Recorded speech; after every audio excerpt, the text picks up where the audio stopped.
Perkenalkan, saya Cokorda Istri Gita Anindyanari, NIM 19055221049 dari kelas reguler B. Pada kesempatan kali ini, saya akan menjelaskan tentang program merancang rumah tinggal idaman yang merupakan tugas dari mata kuliah Asas Perancangan Ruang. Hal-hal yang akan saya bahas yaitu mengenai program perancangan yang terdiri dari program fungsional, program performansi, dan program arsitektural, beserta organisasi ruang. Sebelum membuat sebuah program perancangan, saya melakukan sebuah analisis terhadap tapak yang akan dibangun rumah tersebut. Analisis ini akan mempengaruhi proses desain nantinya. Jadi, tapak tersebut terletak di Jalan Sekar Tunjung 15 dan Pasar Bali dengan luas tanah yang cukup minim, yaitu kurang lebih 100 meter persegi atau 1 are. Pada analisis tersebut, saya menjelaskan tentang bagaimana pergerakan matahari, pergerakan angin, kondisi iklim di sekitar tapak tersebut, kemudian batas-batas di sekitar tapak, tingkat kebisingan, hidrologi, vegetasi, dan bagaimana sirkulasi kendaraan pada akses menuju tapak tersebut. Kemudian saya membuat sebuah brief, di mana brief ini berisi pengertian dari suatu rumah, di mana rumah merupakan salah satu kebutuhan pokok manusia. Rumah sebagai tempat tinggal, tempat beristirahat, tempat melakukan aktivitas pokok seperti mandi atau MCK, dan makan, dan menjadi tempat terhangat untuk berkumpul bersama keluarga. Pada brief ini, saya juga memaparkan apa yang akan kita lakukan pada proyek ini. Di sini, kita akan merancang sebuah rumah yang terkesan homey bagi penggunanya. Dan selain itu dapat memenuhi fungsi, juga dapat memberikan nilai guna bagi penghuninya. Selanjutnya, saya membuat sebuah diagram program perancangan yang akan menjadi patokan dalam membuat desain. Programming terdiri dari 3 program, yaitu program fungsional, program performansi, dan program arsitektural, di mana setiap program tersebut memiliki cakupannya masing-masing, dan ketika diproses dan sudah dibuat, maka akan menghasilkan hasil akhir berupa suatu desain. Sekarang mulai masuk ke langkah programming. Dimulai dari program fungsional. Program fungsional ini terdiri dari beberapa cakupan, antara lain fungsi, sivitas, kegiatan, kebutuhan ruang, dan kebutuhan fasilitas. Kemudian, fungsi sendiri dibagi menjadi 3 jenis, yaitu fungsi utama. Fungsi utama merupakan fungsi pokok atau fungsi wajib pada suatu rumah atau tempat tinggal. Kemudian, ada fungsi pelengkap dan fungsi penunjang. Indikator selanjutnya yaitu sivitas. Sivitas merupakan siapa saja yang akan diwadahi oleh rumah tersebut, atau dapat kita sebut sebagai penghuni rumah. Jadi, sivitas di sini ada 5 orang, yaitu ayah, ibu, dan 3 orang anak. Kemudian, ada kegiatan. Kegiatan yaitu aktivitas-aktivitas yang akan dilakukan di rumah tersebut. Dan dari indikator-indikator tersebut, muncullah kebutuhan-kebutuhan sivitas, yaitu berupa kebutuhan ruang dan kebutuhan fasilitas. Sebagai contoh, fungsi utama. Di sini sivitasnya ada ayah, di mana kegiatan ayah antara lain istirahat, makan, memasak, dan MCK. Sehingga didapatkan kebutuhan ruangnya antara lain kamar tidur, ruang makan, dapur, kamar mandi, dan didapatkan pula kebutuhan fasilitasnya antara lain kasur, lemari pakaian, meja makan, kursi, meja, kompor, rak, kulkas, dan kitchen sink, kemudian ada shower, kloset, dan wastafel. Program selanjutnya yaitu program performansi. Terdiri dari beberapa cakupan juga, yaitu kebutuhan ruang, tuntutan ruang, pencahayaan baik alami maupun buatan, kemudian penghawaan baik alami maupun buatan, dan suasana bagaimana yang harus ada pada tiap-tiap ruangan. Sebagai contoh, saya akan mengambil kamar tidur utama. Jadi tuntutannya yaitu kamar tidur utama sebagai tempat ayah dan ibu beristirahat memiliki ukuran lebih besar dari kamar tidur lainnya. Ayah dan ibu lebih menyukai kamar dengan desain yang simpel dan minimalis. Kamar tidur memerlukan pencahayaan yang baik dan dapat disesuaikan sesuai keperluan. Juga sirkulasi yang baik agar tidak pengap. Kemudian, untuk indikator pencahayaan alami. Walaupun kamar tidur biasanya dominan redup karena digunakan untuk istirahat dan rileks, namun harus tetap ada cahaya matahari yang masuk ke ruangan melalui jendela kaca. Dan kemudian untuk pencahayaan buatan, menggunakan lampu sebagai pencahayaan buatan dengan cahaya redup. Dan pada area meja rias diberi lampu tambahan karena memerlukan cahaya yang cukup. Dan untuk indikator penghawaan alami, menggunakan bukaan yang cukup sebagai akses pertukaran udara agar sirkulasi udara tetap terjaga. Dan untuk penghawaan buatan, menggunakan air conditioner untuk penghawaan buatan yang akan difungsikan sesuai kebutuhan. Dan untuk suasana yang harus ada pada ruangan tersebut antara lain, ruangan tersebut harus nyaman, tenang, sejuk, bersih, dan privasi. Masih pada program performansi, saya akan memberikan satu contoh lagi.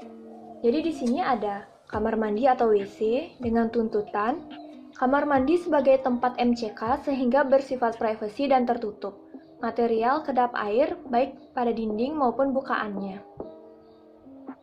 Pencahayaan alaminya yaitu tanpa pencahayaan alami ataupun menggunakan glass block. Dan untuk pencahayaan buatan dengan lampu LED. Untuk penghawaan alami menggunakan sirkulasi udara alami dari ruangan di luar kamar mandi. Dan suasana yang harus diciptakan yaitu suasana yang privasi dan nyaman. Selanjutnya program arsitektural berupa analisa besaran ruang. Untuk mengetahui perkiraan besaran ruang yang diperlukan, saya menggunakan sketsa dengan meletakkan furniture apa saja yang diperlukan pada masing-masing ruangan. Ditambah dengan sirkulasi manusia sebesar 80 cm. Saya akan memberikan satu contoh dari tiap-tiap lembar. Jadi di sini saya mengambil contohnya yaitu kamar tidur utama. Pada kamar tidur utama, saya meletakkan satu buah tempat tidur dengan ukuran 180 x 200 cm. Kemudian ditambah dengan nakas di sebelahnya dengan ukuran 40 x 40 cm. Kemudian saya tambah dengan sirkulasi manusia masing-masing 80 cm karena pada ruang kamar tidur utama ini ada dua orang sivitas yaitu ayah dan ibu sehingga ada dua orang sirkulasi manusia yang saya taruh di sini. Kemudian ditambah dengan lebar lemari 40 cm sehingga didapatkan lebar 340 dan panjang 400 cm dan didapatkan luas kurang lebih 13,6 meter persegi. Dengan cara yang sama pula, saya menghitung kamar tidur anak 2 dan anak 3 sehingga didapatkan luas kurang lebih 11,5 meter persegi. Kemudian kamar tidur anak pertama ditambah dengan ruang belajar private sehingga mendapatkan luas kurang lebih 15,3 meter persegi dan dapur dengan luas kurang lebih 10 meter persegi. Untuk contoh selanjutnya, di sini saya mengambil ruang makan. Saya menaruh furniture berupa meja makan dengan 6 buah kursi. Dengan cara yang sama pula, saya menaruh sirkulasi manusia dengan ukuran 80 cm, sehingga didapatkan lebar 2,8 meter dan panjang 3,4 meter, sehingga didapatkan luas kurang lebih 9,52 meter persegi. Dan dengan cara yang sama pula untuk menghitung kamar mandi atau WC sehingga didapatkan luas kurang lebih 4 meter persegi, kemudian WC tamu 1,6 meter persegi, ruang tamu kurang lebih 7,4 meter persegi, kemudian ada gudang dengan luas kurang lebih 3,6 meter persegi dan ruang laundry dengan luas kurang lebih 3,9 meter persegi. Selanjutnya ada ruang keluarga. Pada ruang keluarga, saya menaruh furniture berupa sofa, meja TV, dan TV, sehingga didapatkan ukuran 3,6 dikali 3,4 meter, dan didapatkan luas kurang lebih 12,24 meter persegi. Kemudian ada ruang belajar dengan luas kurang lebih 2,04 meter persegi, Kemudian ada ruang suci dengan luas kurang lebih 5,2 meter persegi. Kemudian pelinggi dengan luas kurang lebih 7,5 meter persegi dan garase dengan luas kurang lebih 18 meter persegi. Setelah melakukan analisis besaran ruang, saya mendapat suatu kesimpulan. Menurut pertimbangan, jadi rumah tersebut akan terdiri dari 2 lantai. Pada lantai 1, masing-masing besaran ruang dikalikan dengan jumlah ruangan yang diperlukan, kemudian semuanya dijumlahkan, sehingga menghasilkan suatu perkiraan besaran ruang yang diperlukan. Pada lantai 1 memerlukan luas kurang lebih 68,1 meter persegi. Kemudian, begitu pula untuk lantai 2, sehingga mendapatkan perkiraan besaran ruang sebesar 61,68 meter persegi. Selanjutnya mulai masuk ke organisasi ruang. Saya akan menggunakan metode puzzle untuk membuat hubungan ruang agar mudah diubah-ubah letaknya. Saya memberikan warna yang sesuai dengan zoning. Jadi ada 3 zona yang akan saya gunakan, yaitu zona publik yang saya warnai biru, kemudian ada warna kuning sebagai zona semi publik, dan zona private dengan warna merah. Saya akan memisahkan ruang-ruang pada lantai 1 dan lantai 2. Untuk lantai 1 akan saya taruh di sebelah kiri, dan lantai 2 akan saya taruh di sebelah kanan.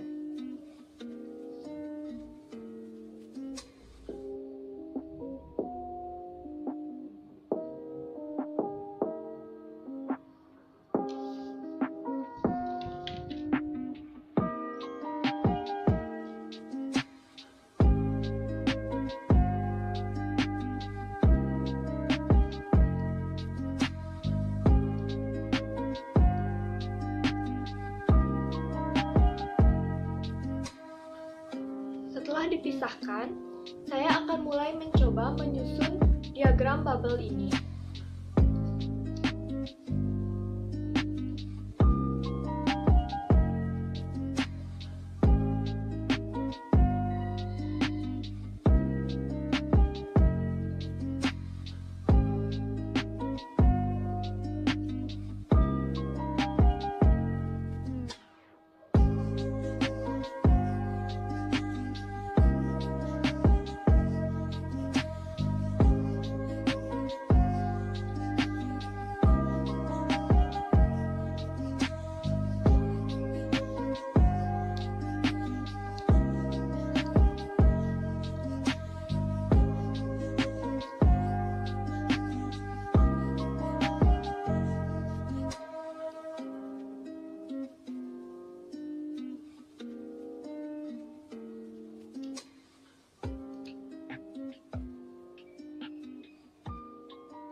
Sekarang kita sudah mendapatkan satu alternatif pola hubungan ruang. Namun, menurut saya masih perlu dibenahi karena dinilai kurang efektif.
Setelah melakukan percobaan-percobaan, saya mendapat pola hubungan ruang yang demikian, yang saya nilai lebih efektif dan efisien. Dari proses tersebut, maka diperoleh zoning beserta hubungan ruang yang demikian. Saya akan menjelaskan sedikit mengenai zoning. Pada zoning terdapat zona publik, di mana zona publik tersebut artinya ruang-ruang tersebut dapat dilalui oleh orang umum seperti tamu, kurir pengantar barang, dan lain-lain. Ruang-ruang tersebut antara lain ada WC tamu, ruang tamu, garase, dan teras lantai 1. Kemudian ada zona semi publik, artinya ruang-ruang tersebut hanya dapat dilalui oleh orang-orang terdekat seperti teman ataupun kerabat. Ruang-ruang tersebut antara lain dapur, ruang makan, gudang, ruang laundry, ruang keluarga, ruang belajar, kemudian ada ruang suci, pelingge, dan teras lantai 2. Dan yang terakhir, ada zona private, artinya ruang-ruang tersebut bersifat privasi dan hanya dapat dilalui oleh pengguna ruangan, pemilik rumah, atau orang-orang tertentu yang memang dipercaya. Ruang-ruang tersebut antara lain kamar tidur utama, kamar tidur anak 1, kamar tidur anak 2 dan anak 3, kemudian ada kamar mandi, dan ruang belajar private. Kemudian ada diagram sirkulasi yang memperlihatkan alur sirkulasi baik pemilik rumah maupun tamu yang ditunjukkan dengan warna-warna yang berbeda. Terlihat hubungan antara lantai 1 dengan lantai 2 yang ditunjukkan dengan menggunakan tangga. Kemudian pada lantai 1 terlihat ruang tamu sebagai akses utama karena memiliki hubungan paling banyak dengan ruang-ruang yang lainnya. Begitu pula dengan lantai 2, di sini terlihat ruang keluarga sebagai akses utamanya. Selanjutnya, ada matriks hubungan ruang yang menunjukkan bagaimana hubungan antar ruang. Apakah ruang-ruang tersebut tidak berhubungan ataupun memiliki hubungan yang erat. Untuk cara membacanya sendiri, dapat dilihat kamar tidur utama dan kamar tidur anak pertama tidak berhubungan. Untuk contoh yang lainnya, misalnya kita ambil kamar tidur utama dan kamar mandi utama. Kemudian ditarik garis sehingga bertemu pada titik ini. Titik dengan lingkaran penuh artinya ruang-ruang tersebut berhubungan erat. Setelah menyusun program dan organisasi ruang, maka diperoleh blok plan seperti berikut. Sekian penjelasan saya tentang program fungsional, program performansi, dan program arsitektural beserta organisasi ruang.